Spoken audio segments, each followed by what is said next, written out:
You're listening to Tipped Off, where leaders across the service industry share insights on operations, tech, and team success, powered by TipHaus.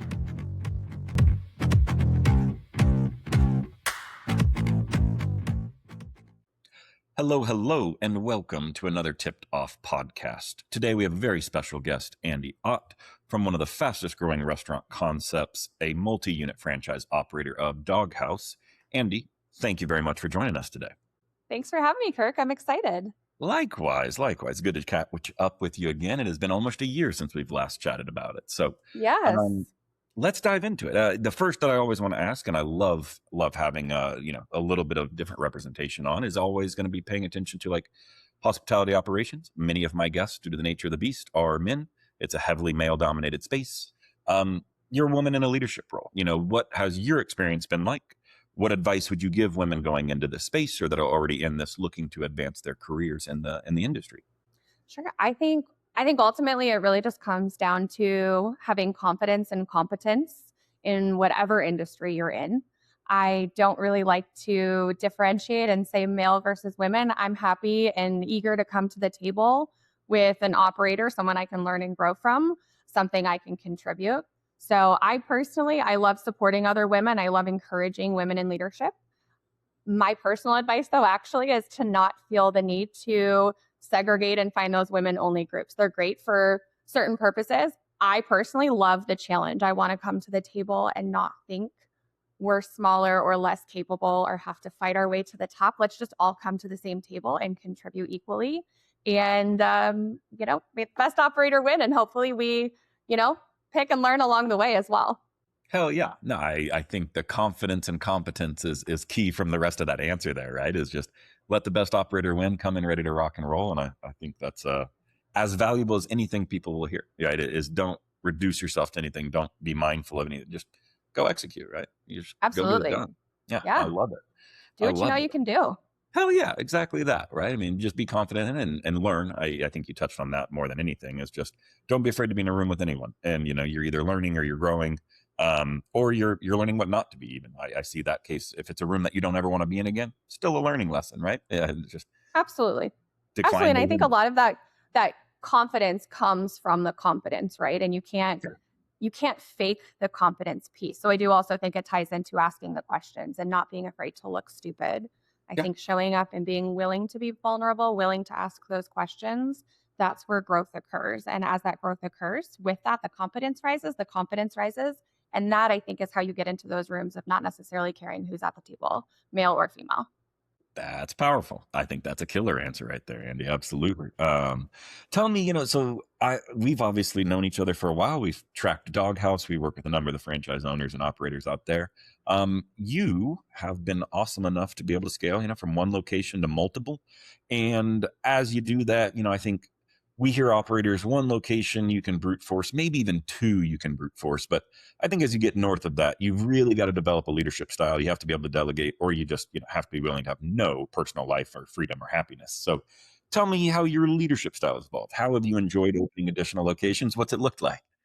Yes, I think you hit the nail on the head right there, which is it's that grind, right? You start off your first location, your first business, you're in there, you're obsessing over every single detail, which is extremely important. I don't think it's a step to be skipped as an operator. You can't lead and teach what you don't know. Again, going back to that competence piece, that's how you build that. But yeah, our first location, we were in there like sleeves rolled up. I know we've talked about this before, but our first location opened in November of 2019. So to say we were real hands-on would be an understatement. We rolled right into the pandemic. But yeah, going into the second location, now you've got to ensure those systems and process. I remember, I think we talked about this before, but that is when we brought TipHaus in, because you're really going and you're developing those systems.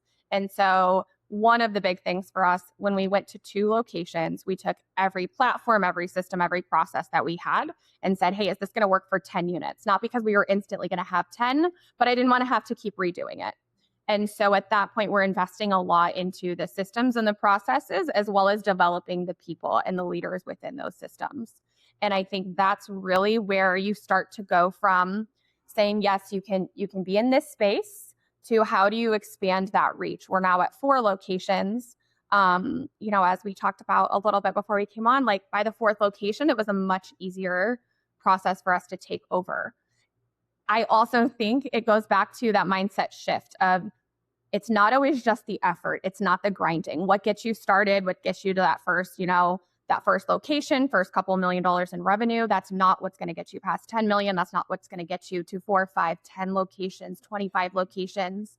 And so having to pivot. And with that, I think is something I'm very passionate about is people getting their ego out of the way. I know I'm great. I know I can learn things, but at some point, if I'm obsessed with doing everything myself, I only can control this much.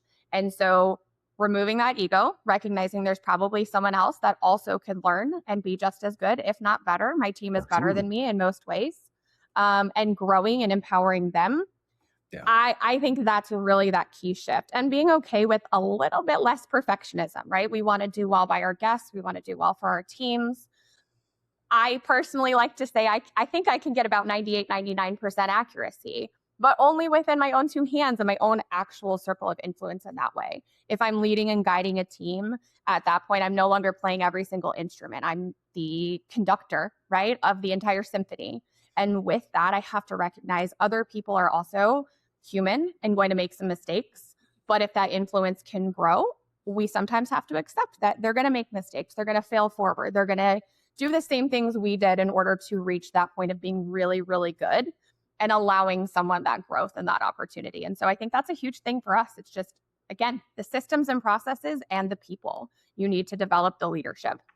I love it. You had a couple nuggets of gold in there, and the idea, of developing individuals, right? And being willing to let them make a mistake. That's where you learn the most, put guardrails around it. Don't let it sink your business when they make a mistake, of course. But I love the idea of getting away from perfectionism. No one's going to be perfect. We're not perfect if we're honest with ourselves when we're running business, and so we want to learn that. And then just the idea of being willing, like, I love your mindset of, does this work for us at 10 locations?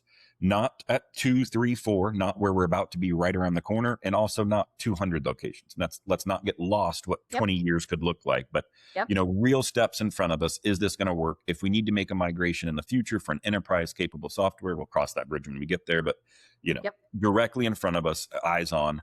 What's the number one piece of your leadership style that changed, do you think? Is it going from hands-on to being comfortable delegating, or were you already comfortable with that? And what was the most uncomfortable part, I guess, to have to change for you?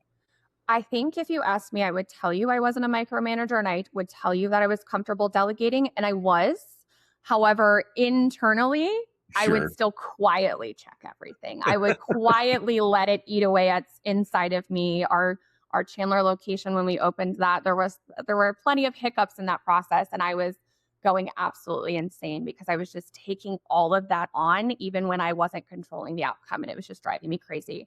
And so trust, I think a lot of it, building that trust and working, I think it's easy to build a system and all of that. I think a lot of it for myself was like personal development, working on my own regulation, working on that ability to say, okay, this is not something in my sphere of control, and that's okay. And if I can't control it, it doesn't need to eat up all of my energy.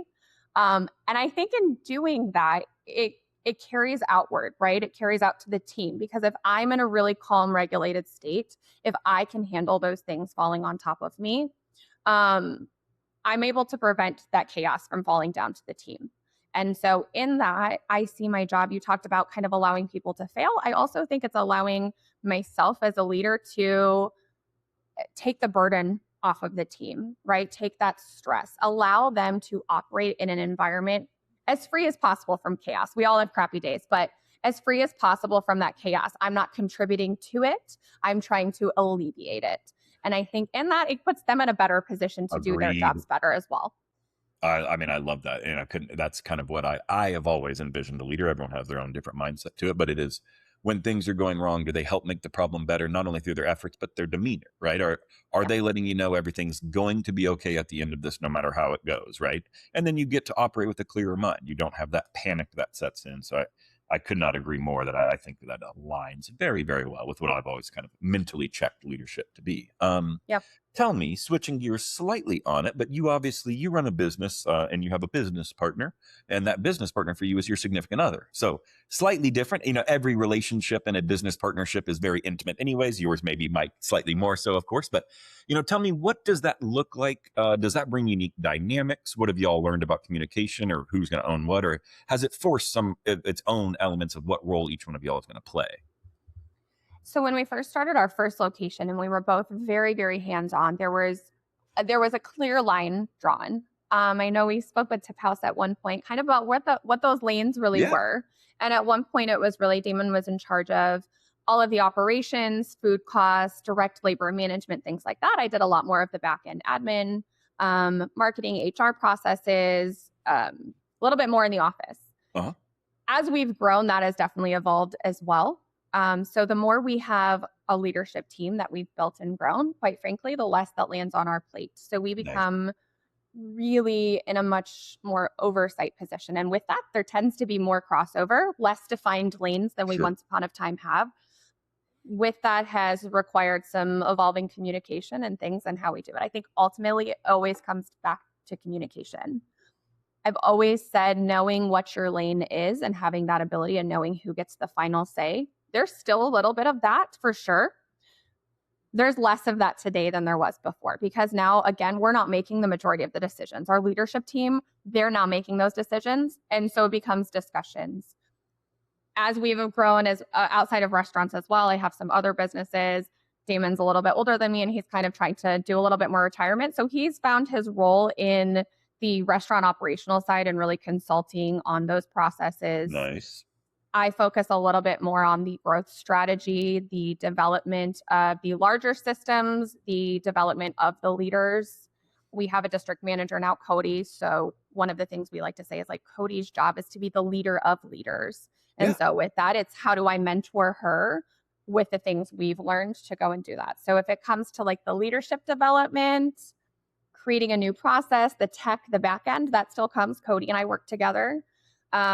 Operationally, Damon and Cody will work a little bit more closely, but really I feel like we're kind of a perfect little triangle. Everyone has their strengths. We leave the ego at the door again and just have those conversations. But yeah, when it's with a spouse, sometimes there's a little bit of crossover and it is what it is. We've made it work. We're lots of years into this.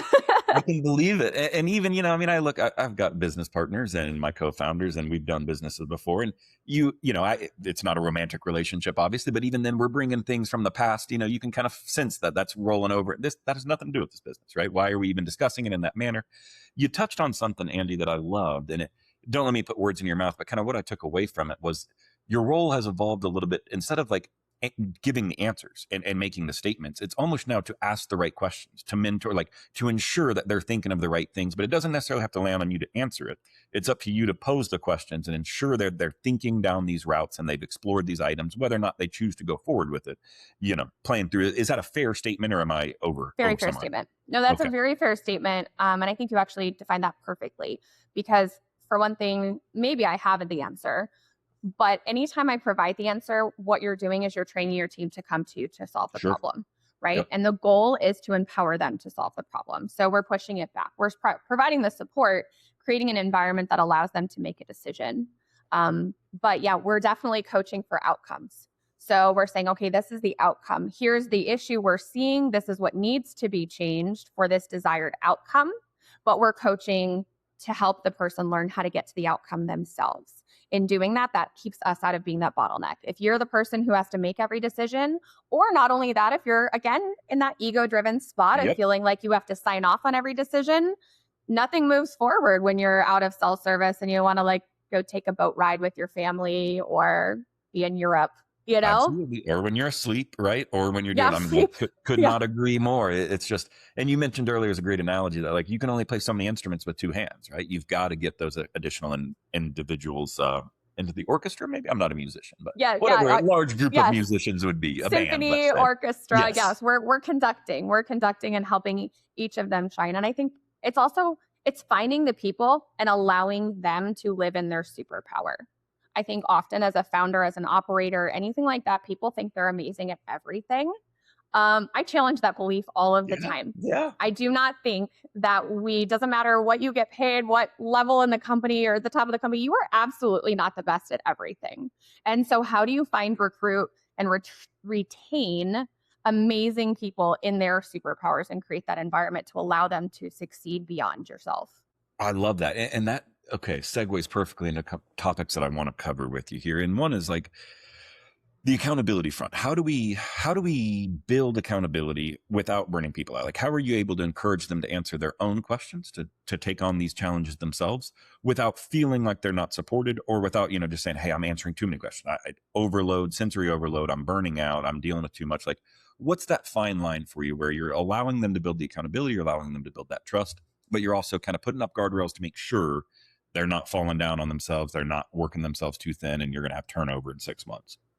So I think one of the first things that people unfortunately miss a lot is just defining expectations. How often do we speak with business owners who are really upset with their team? They feel like their team is failing, and you have a conversation with them to understand, when is the last time you explained what the measurable outcome you're looking for is, and allowed that employee the opportunity to know they're not meeting it. We can find ourselves very afraid of difficult conversations. And I like to say, I am not afraid of a difficult conversation. I'm known as being blunt and direct. I think that maybe initially that can be intimidating, but I actually think that allows people to thrive. No one likes to live in ambiguity and to not know how they're doing. So it doesn't need to be a punitive environment, but you do need to let people know these are the expectations. And then I think before we're looking at people and saying, is it a people problem? We're looking to say, is this a process problem? Do we have the support and the resources to allow someone to actually meet this? I can give you this expectation, but if you have no idea how to get there, no one's ever shown you and said, hey, here's the tools, we're also setting people up for failure. So investing in those people, investing in the training, the tools, the support, the resources. Obviously, when we talk about restaurants, a big thing, which is a simple thing, is, do you literally have the tools in the kitchen? Do you have broken equipment? Do you have, if you want temperature checks done, do you have thermometers and time logs all over the place to make it easy for them to do that? If not, and then you're just upset they didn't do the temp logs, that's a you problem. So I think looking at yourself first, not creating a punitive environment, allowing people to make a mistake and allowing them to report that mistake. Integrity is extremely important to us with our teams, but we're not punitive. And I think that's how you create that, right? You want people to come and tell on themselves, so we have the opportunity to fix it, because we're looking at a systemic issue. If you made this mistake one time, maybe it's a one-off, people are human. But if this mistake is being made a lot, I want my team to tell me before I want to find out on Yelp. And so if you bring it to us and we see this pattern, with patterns, we find problems, and with problems, we can create a solution. And so I think that's really a lot of it.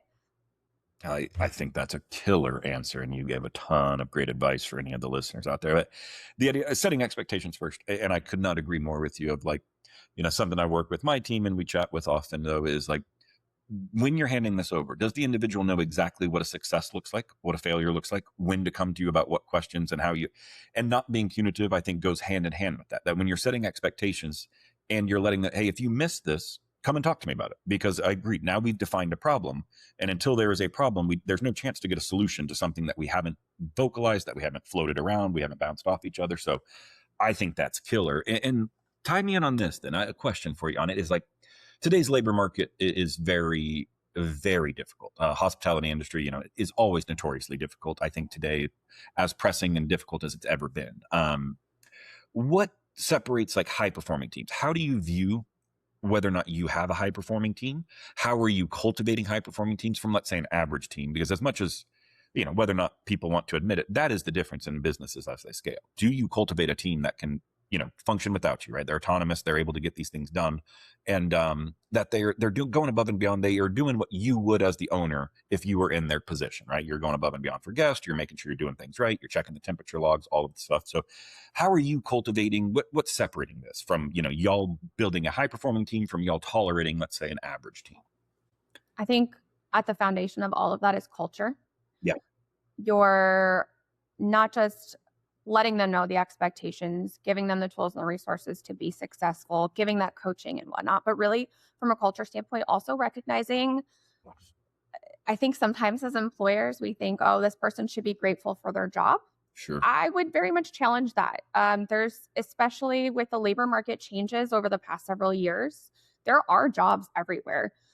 It's the high performing people that maybe there's not, plentiful. You're maybe not going to have 20 people lined up for every single position. So when you find that person, how do you keep them? I don't believe people are just working for a paycheck. I think there's paychecks to be found everywhere. And it would be really easy to just be like, oh, I'm going to pay 50 cents or $1 more and attract people over. Ultimately, turnover is extremely expensive. So how are you keeping people? And I think there's a lot of factors that go into that, being sensitive to cultural changes, changes within the economy as we struggle with our cost. I know I was just telling Damon this the other day, placing a grocery order. I'm fortunate to not have to live on a super strict grocery budget, but I have in the past. And it's not lost on me that the people that work for us may be in positions. I know what the economics on the back end look like. I know what labor targets need to be. And I don't have an unlimited budget, unfortunately, to just pay them the world. But how are we sensitive to the struggles that they're coming up with? I think this idea of like, leave it at the door. I understand that. I get you need to be personable. You need to provide a positive guest experience, and you can't be just trauma dumping on people walking in the door. But at the end of the day, how was for our leadership team going back to that, recognizing these are people and people do have other things going on in their life. And this might be my whole livelihood. I invested everything into it. But to everybody else, it's always just going to be a job. So how do you turn it into a job that they care about and a job that they value, and see as, if I continuously contribute to this job, this entity, this business environment, it becomes a give and a take. It's a symbiotic kind of relationship there. I contribute to this business also supports and contributes back to me. And I think in doing that, as well as being transparent, we try to be as transparent with our teams as possible. I think that gets a little bit more buy-in, and people actually care a little bit more then about where they're working instead of just punching a clock. I agree. Not hiding things, the transparency is so important. But I totally agree with you on the idea of like, anyone can just increase their hourly wage, right? And that works to a degree to attract some talent, but you're not going to keep it. Your labor costs are skyrocketing. Now your food costs have to go up. You're killing your consumer base along the way. Like, it's the lazy short-term solution to building a true culture. And one of the things you said that I actually really loved earlier, and I think it relates here, is, you're relatively blunt. You make sure that people want to know where they stand. People, die in ambiguity. And I agree with that. That sucks as a culture of a place to work. And, one of the quotes another restaurant operator gave me a long, long time ago that's always lived kind of rent free in my head was, that culture is not what you preach, it's what you tolerate. Right. And so I loved that mindset, especially with what you just said, that when you're blunt with people and your expectations are set, you're also signaling to your best performers that you're not going to tolerate mediocrity along the way. But that's also what top performers want, right? They want to be around other top performers that don't have to pick up that slack, And so I think we're so scared of being blunt, having tough conversations often, that we're not realizing that the other people around us see that. They see that we're unwilling to do it. They see that we're willing to tolerate this person. Oh, well, they didn't do the closing duties right, but don't worry, so-and-so is an opener. They're a rock star. They'll just pick up the slack for them. That's burning that person out. And that's your more, right? Like, absolutely. You're going to lose your top performers. It's that concept of the fruit basket, right? If you allow a rotten piece of fruit to sit in the fruit basket, everything else around it is going to rot faster. People who come in who are highly engaged, very excited, if they see this behavior tolerated, this behavior is not being rewarded, they're going to lower that. And with that, not only are they going to have lower performance, they typically also have lower job satisfaction. So they're working less and hate their job. And so I think it also comes to like making those difficult decisions. We as operators can be very scared to make the termination, especially when you're investing in leadership teams. You've spent money on salaries and training them. But if you don't protect that culture, everything else flows down from that. I agree, and I love it. And I'll give a tidbit. What my benchmark has always been when I have to go through, unfortunately, terminated. It's never something I enjoy. I want everyone to thrive in this economy, particularly. But it's, if I woke up tomorrow and they had a resignation letter on my desk, what is my emotion? And if I'm not terrified, then they need to go, right? Like if it's not something that I feel, oh my God, what are we going to do? I got to immediately go find someone who's as great as they are. It's probably a sign that you can look towards it. So, tell me, I'm going to get into my typical 5 questions all the listeners are familiar with. But I do want to ask, you touched on systems and items. When it comes to like operational risk that you're seeing and when it shows up, where do you most often see that operational risk for your systems around? You have tips. I know you use scheduling with 7 shifts, I believe. You have payroll systems, of course, point of sale. But like, where do you see the operational risk? Where's the most training going into it? What does that look like inside a Dog Haus in your franchises? I feel like operational risks, well, frankly, they exist everywhere. But anytime we're dealing with money, that tends to be the greatest factor, right? So on the guest side, when they're paying and giving us an order, we need to ensure that that's accurate going out the door and they're receiving the value for what they paid. There's money on the line there. From the team side, kind of going back into that culture, making sure people are paid fairly, transparently. They understand it too. I think that's a missing piece sometimes. I know, shout out to TipHaus, but that is one of the things I do absolutely love is that it's not just being done very well, it's being done completely transparently. They can open up the app themselves and we're able to show them where every single dollar came from. And so removing that ambiguity, I think instills trust. And anytime we can take the time to explain, we're showing trust. Those operational systems, I love automating them. I'm a huge believer in tech. My goal is always to free up people's time so they can use it in other areas. But I think it's a happy balance. On one hand, most of the time the tech works great, but every now and then there's hiccups. There's hiccups with integrations, things like that. So there still needs to be a human element on top of that, keeping eyes on it. However, bringing in tech to standardize as much as possible to remove the opportunity for the human errors, I think that's kind of that perfect mix. I think that's an incredible takeaway. Absolutely. Is technology is meant to enhance, right? It's meant to allow your guests or your employees, your staff, yourselves to engage with more with what matters. Training, finding new opportunities, your staff engaging with the customer and being that hospitable force to welcome them in and make them feel special. Because end of the day, Dog Haus has great food. I love what y'all have, but it's food, right? Food is ubiquitous. You can get it most places. Why do you go there? Because there's great food and great people and happy people. And, it feels all of these wonderful emotions that I want to fill. So absolutely, it's the experience of it. Exactly. Yeah. And that's a value driver, right? And we talk as food costs go up, how are you driving value without just increasing menu prices? Because that lowers the consumer perception of value. So without further ado, Andi, let's dive into some of our hard hitting or easy hitting. Some guests really struggle with these. Some have their answers ready to rock and roll. So first and foremost, always is going to be, I want to know what your favorite restaurant concept or brand out there is. And what's it doing to stand out to you? Can't be Dog Haus, of course, if that's where your mind goes immediately.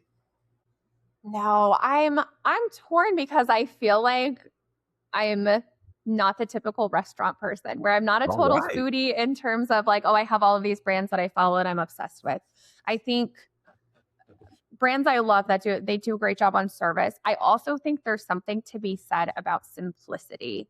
Concepts like, the ones that kids are obsessed with, for example, Raising Cane's, I would love to have a line all the time like Raising Cane's does. And I am biased. I know what my chicken tastes like. I know what Raising Cane's is. I'm not digging on them. I also eat it. I feed my teens that all the time, but it's just such an incredible concept. And I do think sometimes people get excited about adding more and all of the complexity. And sometimes it's just really, really advantageous to keep it simple, stupid, I agree.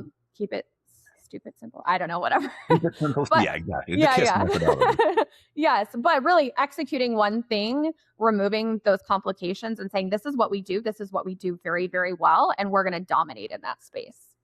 I love it. I agree. I mean, Chick-fil-A has pulled it off to a T, right? One of the most famous examples out there with the In-N-Out. In-N-Out is famous for 3 menu options, 4 maybe. Yes. And they've layered on the service on top of that too, right? These are places that are actually known for being very, very high standards of service. I agree. So for all of history, basically. 100%. And some of that comes from you can spend more time focusing on the levels of service if you're not memorizing these menu items, if you're not dealing with outages, right? I mean, it allows you we all have the same hours in a day. Where do you want to spend it? And there's where they want to spend it. So it's always interesting.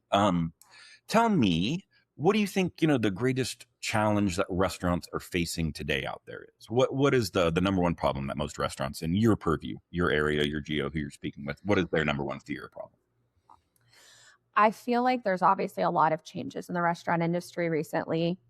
We've seen margins shrinking, cost rising, obviously, and labor efficiency. And so I think we're really at this pivotal point of looking for max efficiency. I think a lot of that goes into tech solutions. I'm a huge fan of that. I'm very big on learning the new tech and all of that. But going back to how do we use technology to increase margins, but then also still keep people? I think we're very afraid that machines and robots and technology is going to replace everyone. I'm not going to pretend to be an economist and have the ability to predict Sure. the future, Sure. but I do think that eventually things will come full circle and we're going to reach a point where that human element becomes a very hot commodity. And I think that as operators and brands, we have an opportunity to continuously highlight people, highlight that human element. And so being very careful and finding ways we can bring in the technology to reduce the time. I use ChatGPT all the time. Every email I can compose in chat is 2 minutes back in my day. But what do we do with those extra minutes? How are we deploying them? I think if we remove human element and we make everybody order at a screen and we don't talk to them and a little robot brings it out, I do think you're going to reach a point where people are going to be willing to pay a little bit more, wait a little bit, an extra minute longer, because human touch and human experience still does matter. Absolutely. Robots are never going to replace that completely. So I'm just eager and I enjoy watching that evolution because it's definitely the big one of my lifetime. Oh, I agree. And it comes back like food being ubiquitous, right? I can also cook at home, right? I go out to eat because I want to chat with the bartender. I want to hear what they recommend, all of these items. And there's the human component. As much as oftentimes I can be introverted, I'm also not ignorant enough to think that I don't want any human interaction. That's why I go out, right? Like I want to interact and kick it. And tell me, building off that, if you put on your forward-looking glasses, I know you said you're not an economist, but if you've got some glasses that make you one, put them on. Looking 3 years down the road, what do you think the biggest challenge is going to be? Is it still going to be things of labor? Are we still looking at kind of AI and where it lands and technology? Or is there something else around the road? I feel like so much is changing in the world right now. I think I would be naive to pretend I could predict 3 years from now.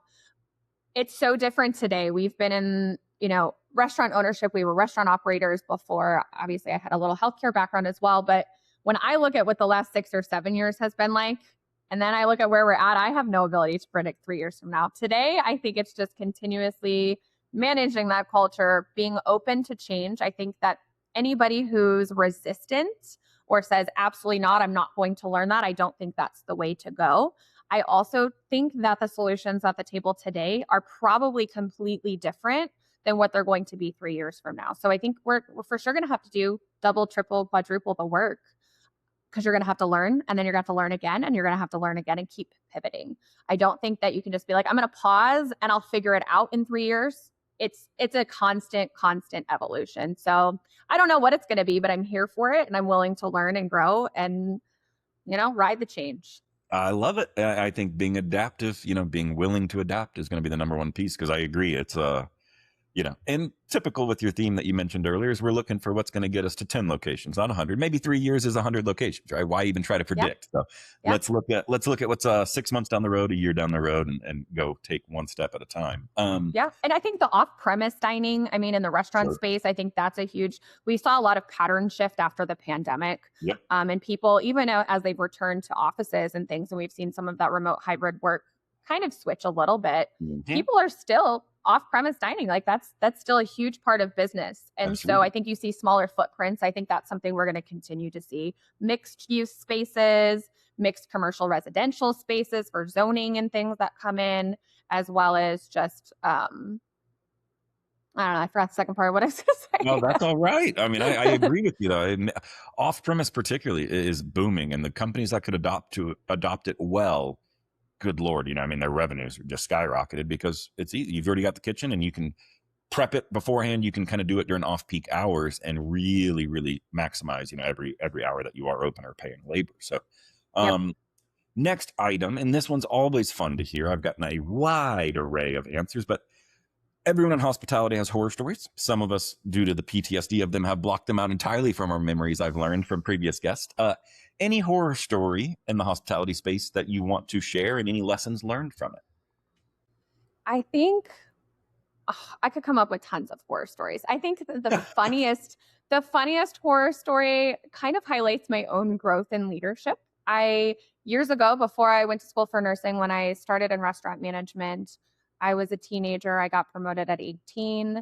I was down at a Golden Corral in Sierra Vista, Arizona. small town, Golden Cross, super exciting down there, super busy. People come in, they take things very seriously. They take their steak seriously. They take their honey butter. And one time, it was common for people to try to sneak food out. It's an all-you-can-eat buffet. You had to pay for to-go by the pound. It was a great deal. But you have to pay for it by the pound. It's not all you can eat today and stuff in your purse. People would stuff it in their purse. And so I confronted someone for stealing a lot of steak. They were just literally shoving steak into their purse. And so they like pulled it out and literally started chucking it at me, like assault via sirloin. How was their accuracy? Did you take any sirloins to the body or no? I didn't. Okay, no.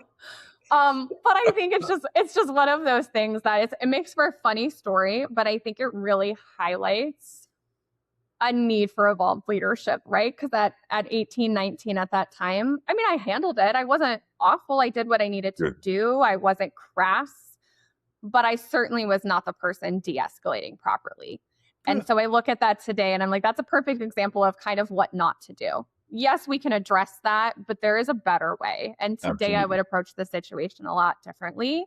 And again, going back to that, like as leaders, our job is to calm the chaos, create clarity from the chaos, not add to it. And so it's my responsibility, I believe, to show up in the room and set the tone of the room, create the environment that allows everybody else to flourish.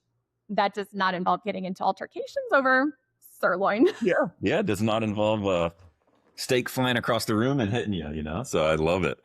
Yes. Final question for you. And thank you. That's an incredible hospital. We never know if it goes true horror, if it goes humor, if it goes a number of things, but I like that one.